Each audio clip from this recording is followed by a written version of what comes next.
YouTube platform पे Kailash Bihari sir के निर्देशन में यूपीएससी आईएएस एग्जाम मुख्य परीक्षा में शामिल संस्कृत वैकल्पिक विषय में दर्शन से आने वाले पाठ्यक्रम को समझाने के लिए एक सीरीज शुरू करने जा रहा हूँ। इसके माध्यम से हम यूपीएससी तथा स्टेट पीसीएस के संस्कृत विषय में फिलॉसफी या दर्शन शास्त्र से आने वाले टॉपिक्स को समझने का प्रयास करेंगे। चूँकि दर्शन का सिलेबस बहुत बड़ा है और अपने आप में बहुत व्यापक क्षेत्रों को धारण करता है, इसलिए हम पूरी तरह से सिलेबस के अनुरूप ही पढ़ेंगे ताकि हमारा वीडियो और यह सीरीज छोटा से छोटा और जल्दी से जल्दी खत्म हो जाए और केवल काम की चीज़ें हमें पढ़नी पड़े।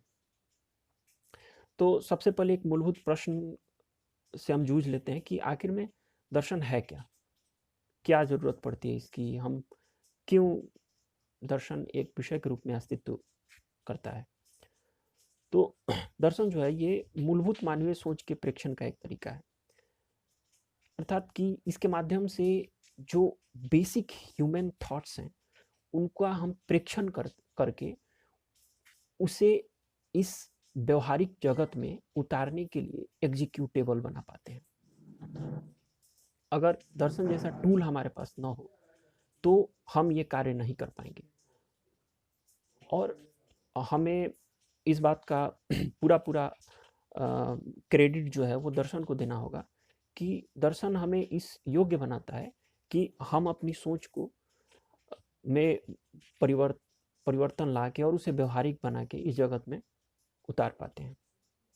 जैसे कि एक पूरी विज्ञान जो है हमारा वो पूरी तरह से एक प्रीमाइस पे आधारित है जिसे साइंटिफिक मेथड कहते हैं और इसके अनुरूप वही सत्य है जो साइंटिफिकली वेरीफाइबल है। जो चीज़ साइंटिफिकली वेरीफाइबल नहीं है वह विज्ञान की नज़र में या तो अस्तित्व नहीं करती या उसके बारे में अभी हम कुछ कहने लायक नहीं है। पूरा जीव विज्ञान, रसायन शास्त्र और फिजिक्स और भी विज्ञान के कई सारे क्षेत्र इसी बेसिक प्रीमाइस पे बिल्डअप होते हैं। तो अब जैसे जो साइंटिफिक मेथड है इस पे दर्शन जो है इस पे विचार करेगा कि ये कितना सही है, क्या यह जो खुद का सिद्धांत है ये खुद में वेरीफाइबल है क्या।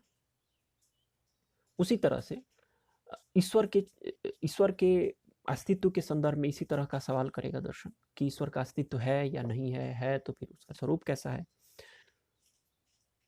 उसी तरह से जगत की उत्पत्ति कैसे हुई और कैसे जगत का विस्तार हुआ, इसकी भी एक परिकल्पना प्रदर्शित करने का प्रयास करेगा दर्शन। तो दर्शन का ये काम है। दूसरा इसका काम है तर्क के साथ परिकल्पना, अर्थात कि दो क्षेत्र होते हैं, एक तो जो पूरी तरह से तथ्यात्मक होते हैं जिसपे पूरा विज्ञान, सामाजिक विज्ञान और हमारा पूरा व्यवहार आधारित होता है तथ्यात्मक चीज़ों पे, लेकिन एक ऐसा भी क्षेत्र होता है जो अतथ्यात्मक होता है जिसके बारे में हमें तथ्य नहीं पता होते हैं। जैसे कि क्या ईश्वर का अस्तित्व है, हम नहीं जानते। हमने तथ्य के माध्यम से, जैसे अपने इंद्रियों के माध्यम से, जैसे आँख से या सुन के हमें इसका एहसास नहीं होता कि ईश्वर का अस्तित्व है या नहीं।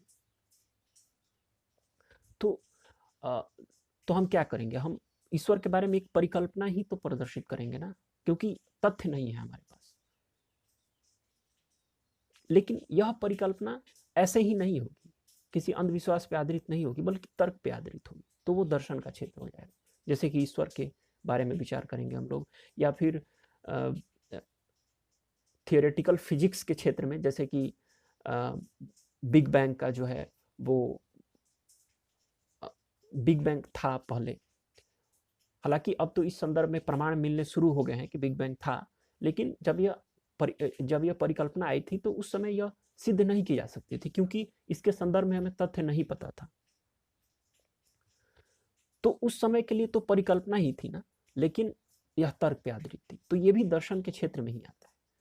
इसी तरह से मित्रों, मैं आपको बताना चाहता हूं कि पूरा का पूरा हर एक सब्जेक्ट का अपना एक दर्शन होता है, जैसे कि बायोलॉजी का भी होता है। उसी तरह से रसायन शास्त्र का, भौतिकी का, गणित का भी अपना एक दर्शन होता है, फिलॉसफी ऑफ मैथमेटिक्स। तो दर्शन का मतलब ये हुआ कि जो अंतिम क्षेत्र है मानवीय सोच का, वहां तक पहुंचने का प्रयास करना और उसको जांचना। इसी तरह दर्शन हमें आधारभूत दृष्टिकोण प्रदान करने का प्रयास करता है। जैसे हम लोग एक लाल चश्मे को लगा लें तो यह पूरी दुनिया लाल दिखेगी, हरे चश्मे को लगाएं तो हरी दिखेगी, नीले चश्मे को लगाएं तो नीली दिखेगी। उसी तरह से दर्शन हमें एक मानव के रूप में हमें दृष्टिकोण प्रदान करता है इस दुनिया का। जैसे अगर हमारे पास साइंटिफिक मेथड नहीं होता तो हम जितनी भी सूचनाएं जो आज हम साइंस के रूप में वर्गीकृत करते हैं हम नहीं कर पाए होते। तो क्या हुआ, एक दृष्टिकोण मिला हमें साइंटिफिक मेथड के माध्यम से कि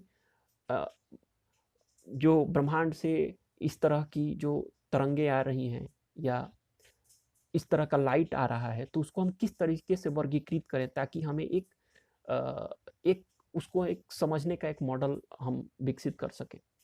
तो इस संदर्भ में ये आधारभूत दृष्टिकोण देता है। उसी तरह से यह मानवीय ज्ञान का आधारभूत स्तंभ है दर्शन। फिर दर्शन में एक और चीज होता है कि विकल्प बहुत ज्यादा होते हैं, विकल्प की व्यवस्था, क्योंकि वो तथ्य नहीं है, अभी वो तथ्य नहीं बन सका है, इसलिए वहां पे बहुत सारे विकल्प हैं। जैसे ईश्वर है, ईश्वर नहीं भी है, ये दोनों पे डिबेट हो सकता है। उसी तरह से ब्रह्मांड की उत्पत्ति के बहुत सारे सिद्धांत हो सकते हैं, लेकिन एक बार जब तथ्य मिल जाएगा तो बस एक ही उसमें से जो सिद्धांत होगा वो सत्य होगा।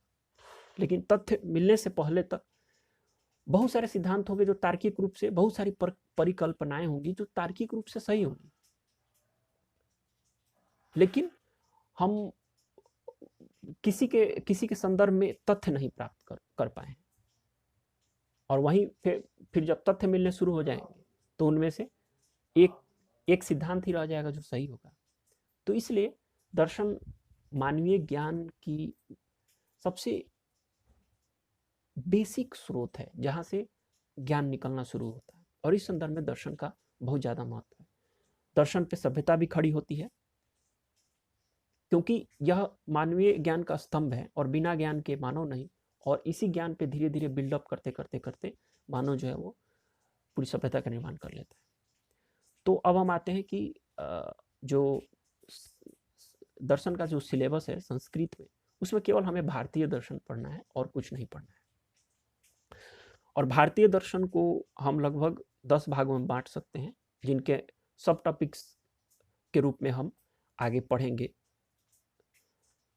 ये 10 टॉपिक हैं: चरवाक, जैन, बौद्ध, जिन्हें नास्तिक दर्शन कहा जाता है, और न्याय, मीमांसा, वेदांत, वैशेषिक, योग, सांख्य, ये जो है ये आस्तिक दर्शन कहलाते हैं क्योंकि ये वेदों में विश्वास करते हैं। उसी तरह से कुछ टॉपिक छूट जाएंगे जैसे कि पुरुषार्थ, रस सिद्धांत और भाषा दर्शन के कुछ छोटे छोटे टॉपिक्स जो पूछे तो जाते हैं, लेकिन ये उपरोक्त जो दर्शन का वर्गीकरण है भारतीय दर्शन का उनमें कहीं पे नहीं आते हैं, तो उनको भी विविध में हम लोग देखेंगे।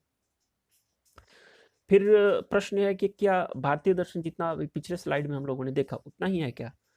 तो इसका उत्तर है कि नहीं, भारतीय दर्शन भी बहुत व्यापक है और इसमें आयुर्वेद का भी अपना एक दर्शन है, तंत्र और मंत्र का दर्शन है, रस सिद्धांत, भाषा का दर्शन है बहुत ही व्यापक, जीवन का दर्शन है जिसमें पुरुषार्थ वगैरह आते हैं, वर्णाश्रम वगैरह चीज़ें, और मनोविज्ञान भी दर्शन के रूप में हम लोग भारतीय दर्शन में पढ़ते हैं। लेकिन ये सब चीज़ें हमारे सिलेबस के हिसाब से उपयुक्त नहीं है, तो इन सब चीज़ों को हम लोग नहीं देखेंगे।